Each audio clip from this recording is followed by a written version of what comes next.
Hello, first year +1 students. That is both humanities and commerce. That is, ഞാനിവിടെ എടുക്കാൻ പോകുന്ന subject കൊമേഴ്സിനും ഹ്യൂമാനിറ്റീസിനും common ആയിട്ട് വരുന്ന എക്കണോമിക്സ് എന്ന സബ്ജക്റ്റാണ് എടുക്കാൻ പോകുന്നത്. ആ എക്കണോമിക്സ് എന്ന സബ്ജക്റ്റ് 2 ഭാഗങ്ങൾ ഉൾക്കൊള്ളുന്നതാണ്. First part economics. ആ ഫസ്റ്റ് പാർട്ട് എക്കണോമിക്സിൻ്റെ പുസ്തകത്തിൻ്റെ പേര് ഇതാണ്. ഒന്ന് Indian economic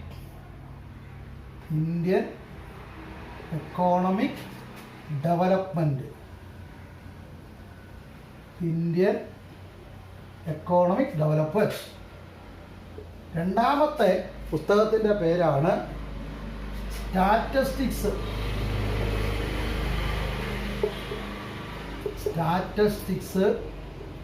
four economics. Statistics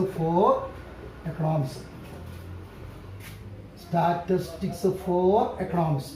ഇപ്പോൾ 2 പുസ്തകങ്ങളാണ്.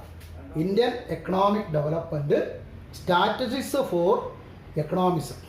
ഇപ്പോൾ സ്റ്റാറ്റിസ്റ്റിക്സ് ഫോർ എക്കണോമിക്സ് എന്നുള്ളത് ദാറ്റ് ഈസ് കുറച്ച് കണക്കാണ്, കുടിക്കാനും വായിക്കാനും ആ റൂട്ട് കാണാനൊക്കെ ഉള്ളൂ. നിങ്ങൾ 10ാം ക്ലാസ്സിൽ പഠിച്ചതാണ്. പക്ഷേ അത്രയും ഒരു പാടില്ല. കാരണം എന്ന് വെച്ചാൽ +1 മുതൽ നമുക്ക് കണക്ക് ചെയ്യുന്നതിന് 1 മുതൽ 9 വരെയുള്ള അക്കങ്ങൾ മാത്രം അറിഞ്ഞാൽ മതി.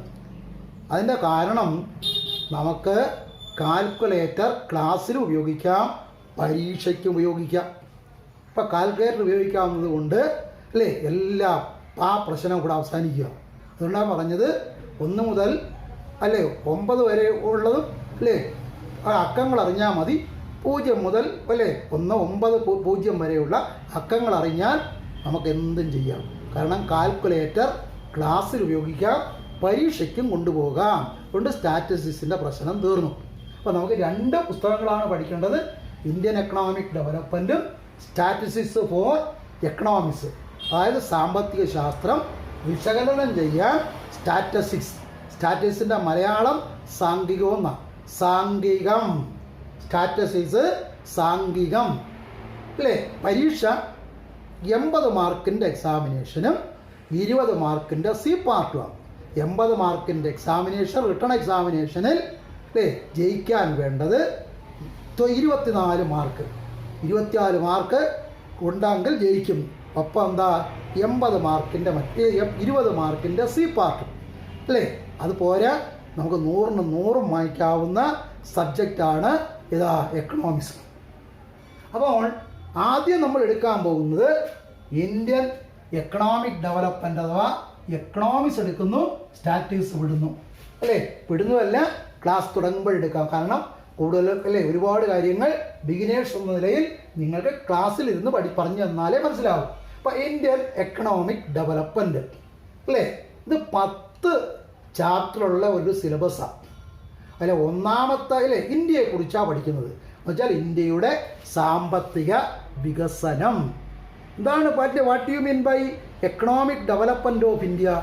That we know that India even at the 21st century our economy is a backward economy.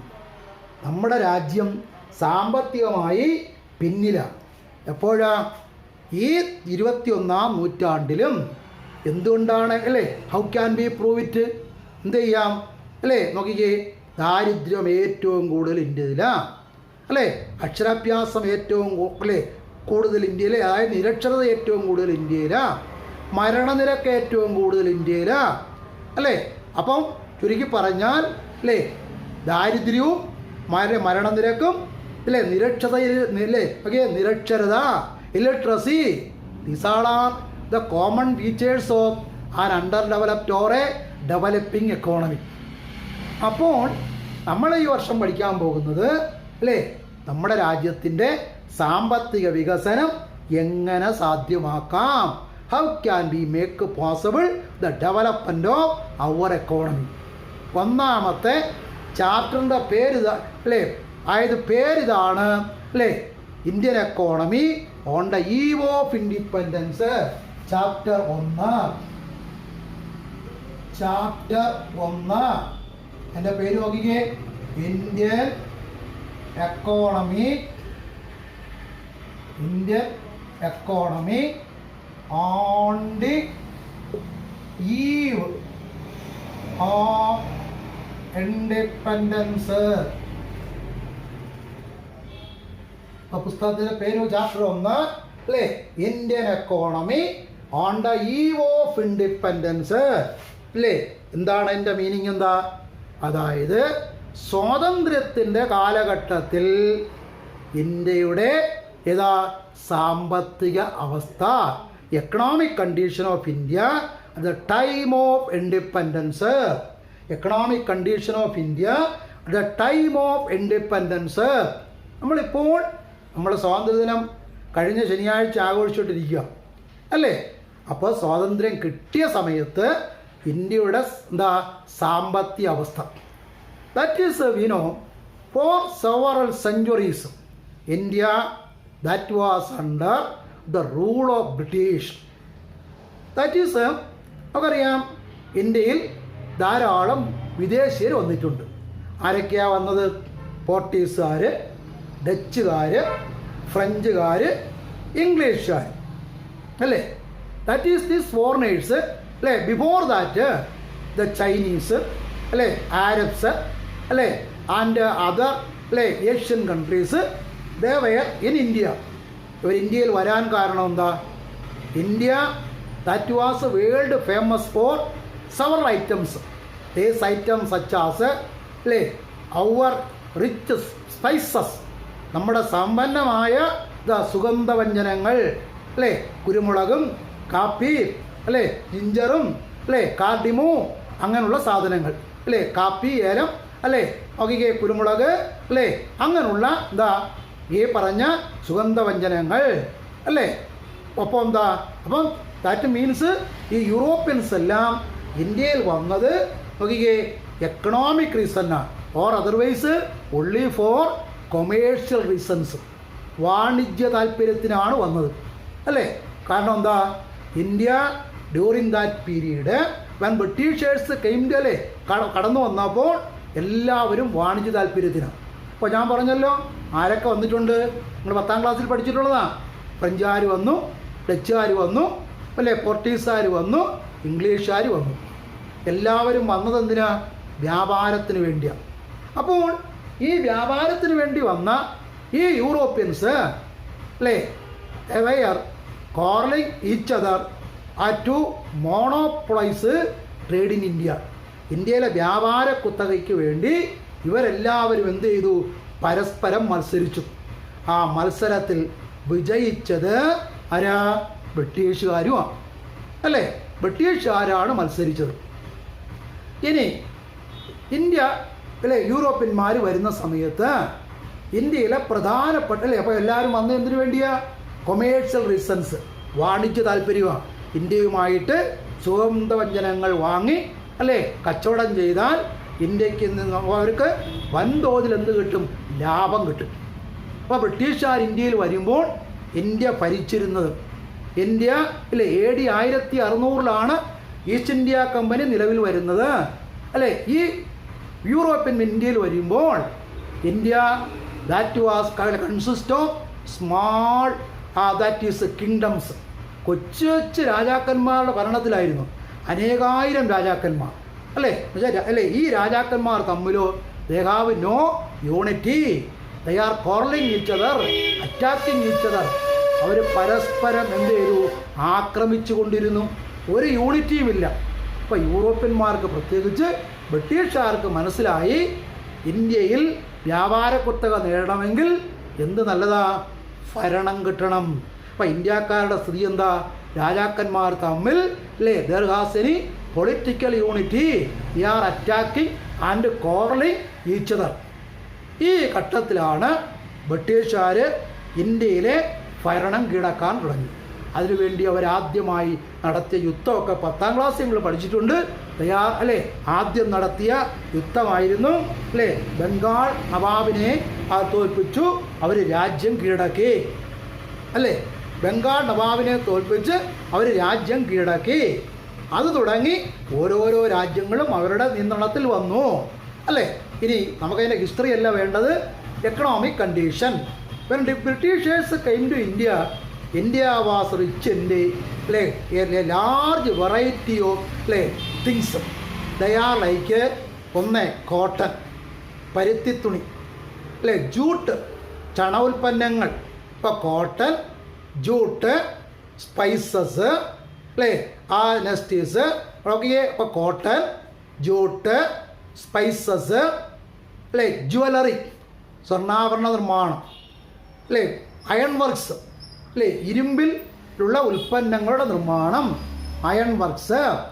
അത് നെക്സ്റ്റ് ഈസ് ബൈ അല്ലേ ആർട്ട് വർക്ക്, അതായത് എന്താ കരകൗശല പണികൾ, അല്ലേ, അങ്ങനെയുള്ള ഡിഫറെൻറ്റ് ടൈപ്സ് ഓഫ് ഹാൻഡിക്രാഫ്റ്റ്സ്, അല്ലേ, cotton textiles, jewellery, silk manufacturers. ലോകത്തിലെ ഏറ്റവും മഹത്തായ എന്താ പട്ട് വസ്ത്ര നിർമ്മാണം ഇന്ത്യയിലായിരുന്നു. പ്രത്യേകിച്ച് രണ്ട് കാര്യങ്ങളും അറിയാം, that is Banaras and Kanchipuram. അപ്പോൾ these were attracted by the Europeans. These products has worldwide reputation and world demand. ലോകത്ത് മുഴുവൻ അംഗീകാരം, ഒപ്പം തന്നെ എന്താ ലോകത്തെ മുഴുവൻ എന്താ ഡിമാൻഡും ഉണ്ട്. എവിടെ കൊണ്ടുവന്നാലും വിൽക്കാം, വിൽറ്റ് കഴിഞ്ഞാൽ എന്ത് കിട്ടും, ഇഷ്ടം പോലെ വരുമാനവും കിട്ടും. അപ്പോൾ ഈ സാഹചര്യമായിരുന്നു എവിടെ നിലനിൽക്കുന്നത്, ബ്രിട്ടീഷ് കാലഘട്ടത്തിൽ നിലവിലിരുന്നത്. അപ്പോൾ രാജ്യം ഭരിക്കുന്ന ആരാ, ബ്രിട്ടീഷുകാരാണ്. അങ്ങനെ ബ്രിട്ടീഷുകാർ നമുക്കറിയാം AD 1600 തുടങ്ങി 1947 അല്ലേ ഓഗസ്റ്റ് 15, അത് കഴിഞ്ഞ് 1950 ജനുവരി 26 India become A republic. That is അല്ലേ ഒരു കോൺസ്റ്റിറ്റ്യൂഷൻ നിലവിൽ വരുന്നു. തിരഞ്ഞെടുക്കപ്പെട്ടയാൾ രാജ്യത്തിൻ്റെ ഭരണാധികാരിയുമായി. അപ്പോൾ ഈ 50 നമ്മൾ 47 സ്വാതന്ത്ര്യം കഴിഞ്ഞ് 50 ആയപ്പോൾ we can made an estimate about the rule of Britishers. ബ്രിട്ടീഷുകാരുടെ ഭരണം മൂലം നമുക്കുണ്ടായ നേട്ടങ്ങളെക്കുറിച്ച് ഒരു വിലയിരുത്തൽ നടത്തി. അവിടെ നമ്മൾ വിലയിരുത്തൽ കണ്ടതാണ് രാജ്യത്തിൻ്റെ സാമ്പത്തിക സ്ഥിതി ഏറ്റവും മോശമായിരുന്നു. ഒരു രാജ്യത്തിൻ്റെ സാമ്പത്തിക വളർച്ച അളക്കാൻ ഉപയോഗിക്കുന്ന that is 2 economic measures or indexes. സാമ്പത്തിക വളർച്ച അളക്കാൻ ഉപയോഗിക്കുന്ന സൂചകങ്ങളാണ് ഒന്ന് നാഷണൽ ഇൻകം, നാഷണൽ ഇൻകം ദേശീയ വരുമാനം. 2 പെർ ക്യാപിറ്റ ഇൻകം ആളോഹരി വരുമാനം. ഇപ്പോൾ രാജ്യത്തിൻ്റെ സാമ്പത്തിക വളർച്ച അളക്കാൻ ഉപയോഗിക്കുന്ന 2 മാർഗങ്ങളാണ്. ഒന്ന് national income, second is forward per capita income. British ഭരണത്തിൻ്റെ കാലഘട്ടം എടുത്തപ്പോൾ പ്രത്യേകിച്ച് ഒരു 200 വർഷക്കാലം എടുത്തപ്പോൾ national income increased by less than 2%. ദേശീയ വരുമാനം വർദ്ധിച്ചത് 2% താഴെ. Per capita income less than 0.5%. അല്ലേ, ദേശീയ വരുമാനം 200 വർഷം കൊണ്ട് വർദ്ധിച്ചത് 0.5%. 100 രൂപ ഉണ്ടായിരുന്നെങ്കിൽ 200 വർഷം കഴിഞ്ഞപ്പോൾ 100 രൂപ 50 പൈസയായിട്ട് വർദ്ധിച്ചു. ദേശീയ വരുമാനം 100 രൂപയായിരുന്നെങ്കിൽ 102 രൂപയ്ക്ക് താഴെ. എന്ന് വെച്ചാൽ രാജ്യത്തിന് ഒരു പുരോഗതിയും ഉണ്ടായില്ല. That means economy that was in a state of stagnation. രാജ്യം എപ്പോഴും ഏതിലായിരുന്നു, സ്റ്റാഗ്നേഷനായിരുന്നു. ദ സ്റ്റാഗ്നേഷൻ മീനിങ് നിശ്ചലാവസ്ഥ. Economy that was in a state of a stagnation. അല്ലേ, ദാറ്റ് ഈസ് അല്ലേ എക്കണോമിക് ഡെവലപ്മെൻറ്റ്. അല്ലേ, ഇപ്പോൾ എന്താ സ്റ്റാഗ്നേഷൻ. അപ്പോൾ നമ്മൾ നോക്കുന്ന ഇതാണ് what were the reasons for this economic stagnation during British rule. British ഭരണകാലത്ത് ഈ സ്റ്റാഗ്നേഷൻ ഉണ്ടാകാൻ, സാമ്പത്തിക നിശ്ചലാവസ്ഥ ഉണ്ടാകാൻ ഉണ്ടായ കാരണങ്ങൾ. ഒന്നാമത് നമ്മൾ എടുക്കുന്നു അല്ലേ, ഒന്ന് agriculture.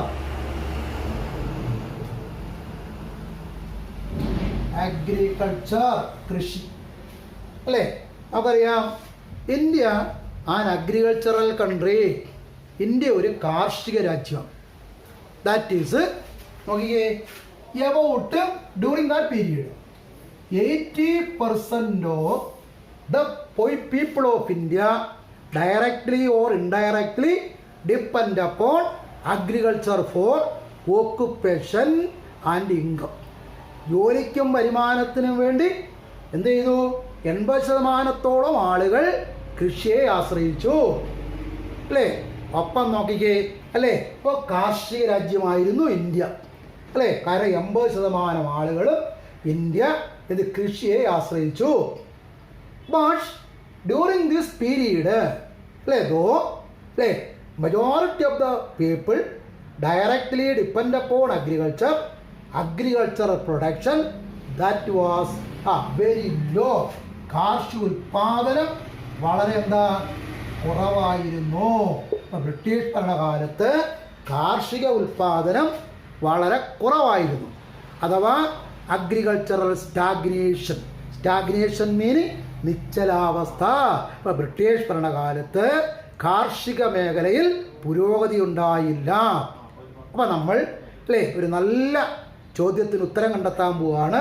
What wire reasons for agricultural stagnation during British period അല്ലേ? കാരണമൊക്കെ എഴുതിയിട്ട് ഈ പോയിന്റ് കട്ടിങ് എല്ലാം എഴുതി എന്ത് ചെയ്യണം? ബിഗിനേഴ്സ് എന്ന നിലയിൽ നിങ്ങൾ കാണാൻ പഠിക്കണം അല്ലേ? ഇപ്പോൾ കാരണം നോക്കിയേ, അഗ്രികൾച്ചറൽ സ്റ്റാഗ്നേഷൻ നിശ്ചലാവസ്ഥ അഥവാ reasons for low agricultural production, കാർഷിക ഉൽപാദനം കുറയാനുണ്ടായ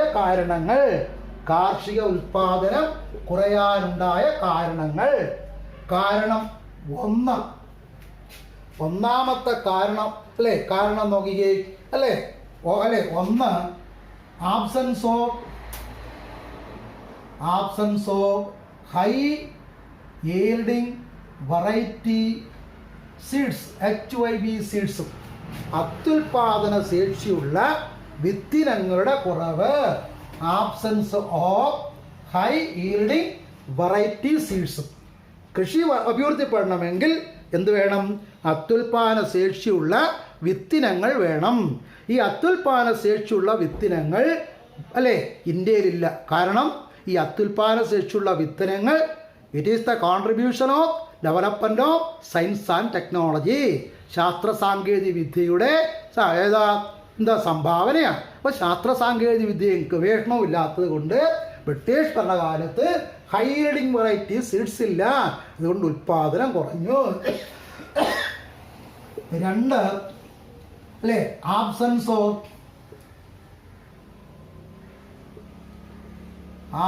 of irrigation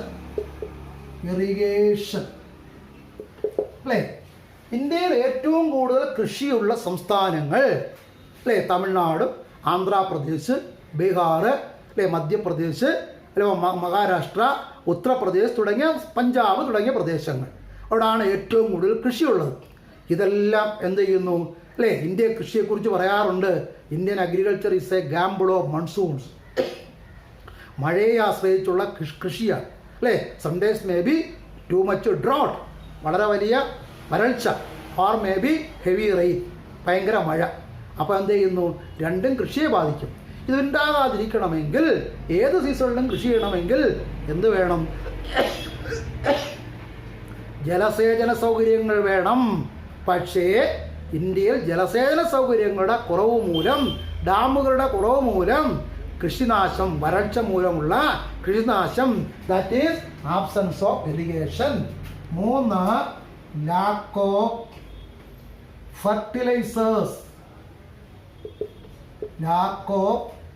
fertilisers. The fertiliser അല്ലേ, രാസവളങ്ങൾ. കൃഷിയിൽ ഉൽപാദനം കൂടണമെങ്കിൽ രാസവളങ്ങൾ വേണം അല്ലേ? ഇന്ത്യക്കാർ സാധാരണയായിട്ടാണ് ഉപയോഗിച്ചത് ദാറ്റ് ഈസ് ബൈ അല്ലേ കൗഡങ്, ചാണകം, പച്ചില വളങ്ങൾ അല്ലേ. ഇന്ന് നമ്മൾ ജൈവ കൃഷിയെക്കുറിച്ചാണ് പറയുന്നത്. പക്ഷേ അന്ന് ഈ അത്യുൽപാദന ശേഷി അല്ലെ കൃഷി അഭിവൃദ്ധിപ്പെടുത്താനുള്ള രാസവളങ്ങളുടെ അഭാവം, ലാക്ക് ഓഫ് ഫെർട്ടിലൈസർ അല്ലേ. ദെൻ നെക്സ്റ്റ് ഈസ് അല്ലേ നാലാമത് നോക്കിക്കേ അല്ലേ, ഒന്ന് absence of high yielding variety seeds, absence of irrigation അല്ലേ, ലാക്ക് ഓഫ് കൂടെ കൊടുക്കണേ, ലാക്ക് ഓഫ് ഫെർട്ടിലൈസേഴ്സ് അല്ലേ, ഇതിൻ്റെ അഭാവം. ദെൻ നെക്സ്റ്റ് ഈസ് ഹിയർ അല്ലേ, fourth one is that land ലോഡിസം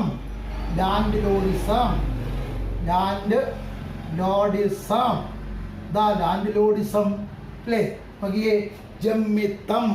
അതായത് ഇൻ ഇന്ത്യ അല്ലേ, majority of the agricultural cultivable area they were under the അല്ലേ ownership of big landlords. ഏറ്റവും വലിയ ജമ്മിമാരുടെ ഇടയിലാണ് അല്ലേ, that is the actual cultivators they were only that is serfs അല്ലേ, അടിമകളാണ്. അല്ലെങ്കിൽ ദേ ആർ ഓൺലി ടെനുവേഴ്സ്, അവർ കുടിയിടപ്പുകാരാണ്. അപ്പോൾ ഭൂമിയിൽ മേൽ അവർക്ക് അവകാശമില്ലാതെ വരുമ്പോൾ എന്ത് ചെയ്യും, കൃഷി ചെയ്യുന്ന കൃഷിയുടെ അളവിൻ്റെ major parties took by the Britishers in the form of that is rent.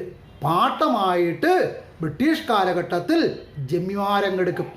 അപ്പോൾ എന്താ യഥാർത്ഥ കർഷകൻ, they are not the owners of land, they are only tenants, കുടിയിടപ്പുകാരാണ്. അപ്പോൾ എന്ത് ചെയ്യുന്നു, കൂടുതൽ അധ്വാനിക്കാനും കൂടുതൽ വരുമാനമുണ്ടാക്കുവാനുമുള്ള കൃഷിക്കാരുടെ താല്പര്യം ഇല്ലാതാകും. ദാറ്റ് ഈസ് ലാൻഡ് ലോഡിസം അല്ലേ. അഞ്ചാമത് നോക്കിക്കേ, അപ്പോൾ absence of high yielding variety seeds, irrigation, lack of fertilizer, landlordism അല്ലേ. അഞ്ചാമതായിട്ട് അല്ലേ lack of marketing lack of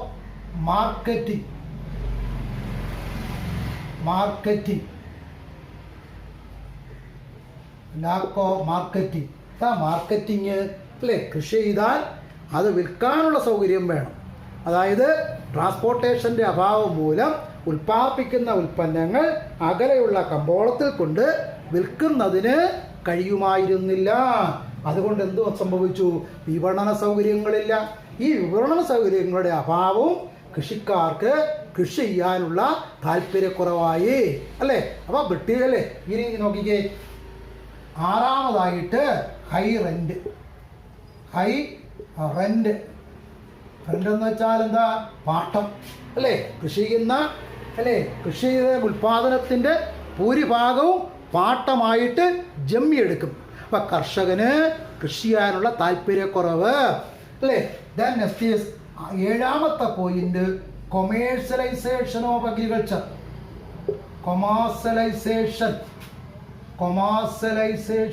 of agriculture, കൃഷിയുടെ വാണിജ്യവൽക്കരണം. ബ്രിട്ടീഷുകാർ വന്നപ്പോൾ അല്ലേ വൻകിട ഫാക്ടറികൾ ആരംഭിച്ചു, പ്രത്യേകിച്ച് കോട്ടൺ ടെക്സ്റ്റൈല്, ജൂട്ട്, ചണം തുടങ്ങിയവ. അപ്പോൾ നെല്ലും ഭക്ഷ്യവസ്തുക്കൾ കൃഷി ചെയ്ത സ്ഥാനത്ത് അവർ ചണവും അല്ലേ നോക്കിയേ അല്ലേ, കോട്ടനും അല്ലേ, അത് ഇൻഡിഗോ നീലച്ചെടി, ഇത് മൂന്നുമൊക്കെ കൃഷി ചെയ്യാൻ കർഷകരെ പ്രേരിപ്പിച്ചു. അപ്പോൾ സ്വാഭാവികമായിട്ടും പുതിയ കൃഷിരീതി വശമില്ലാത്തത് കൊണ്ട് ഭക്ഷ്യോൽപാദനം കുറയുകയും ചെയ്തു. കോട്ടൻ്റെയും ജൂട്ടിൻ്റെയും ഇൻഡിഗോയുടെയും നീലച്ചെടി, വസ്ത്രം ഇറക്കാൻ ഉപയോഗിക്കുന്ന നീലച്ചെടി, ഇവയുടെയൊക്കെ ഉൽപാദനം എന്ത് ചെയ്തു, കുറയുകയും ചെയ്തു. ഏറ്റവും അവസാനം എട്ടാമത്തെ point, PARTITION, partition of the country, രാജ്യത്തിൻ്റെ വിഭജനം. അതായത് ബ്രിട്ടീഷുകാർ അല്ലേ ഇന്ത്യ സ്വാതന്ത്ര്യം പ്രാപിച്ചപ്പോൾ ഇന്ത്യ രണ്ട് രാജ്യമായിട്ട് മാറി. ഒന്ന് പാകിസ്ഥാൻ, കിഴക്കൻ പാകിസ്ഥാൻ, ഇന്നത്തെ ബംഗ്ലാദേശ്, ഇന്നത്തെ ഇന്ത്യ. ആ കിഴക്കൻ പാകിസ്ഥാൻ അഥവാ ഇത് Bangladesh, they were rich in the cultivation of jute അല്ലേ. ദെൻ വീറ്റ് ഏറ്റവും ഫലപുഷ്ടം. അപ്പോൾ സ്വാതന്ത്ര്യം പ്രാപിച്ചു കഴിഞ്ഞപ്പോൾ എന്ത് ചെയ്തു, ഇതിൻ്റെയൊക്കെയാ പരുത്തിയുടെ ഉൽപ്പാദനം, ഗോതമ്പിൻ്റെ ഉൽപ്പാദനം. ഈ ഉൽപ്പാദനത്തിൽ ഇന്ത്യക്ക് ഗണ്യമായ കുറവ് സമ്പാദിച്ചു. That is known as what is it, partition of the country, ഇന്ത്യയുടെ വിഭജനം. അപ്പോൾ ഈ പോയിന്റുകൾ ഒന്നുകൂടെ വീട്ടിക്കുറിച്ച് നല്ലോണം എഴുതിയെടുത്ത് റിക്കളക്ട് ചെയ്ത് കാണാൻ പഠിക്കണം അല്ലേ. ഇന്ത്യൻ ബ്രിട്ടീഷ് കാലഘട്ടത്തിൽ കാർഷികോൽപാദനം കുറയാനുള്ള കാരണം absence of high yielding variety seeds, absence of irrigation, lack of fertilizer, landlordism അല്ലേ, ലാക്ക് ഓഫ് മാർക്കറ്റിംഗ് അല്ലേ, high rent, commercialisation of agriculture, partition of the country, India വിഭജനം. ഇത് നല്ലതുപോലെ അല്ലേ എഴുതിയെടുത്ത് ഭംഗിയായിട്ട് പഠിച്ച് അല്ലേ പരീക്ഷ എഴുതാനും ക്ലാസ് ആരംഭിക്കാനും തയ്യാറായിട്ട് വരണം. അപ്പം അഗ്രികൾച്ചറായി ഇനി നമുക്ക് അടുത്ത ഭാഗമാണ് അടുത്ത നെക്സ്റ്റ് ക്ലാസ്.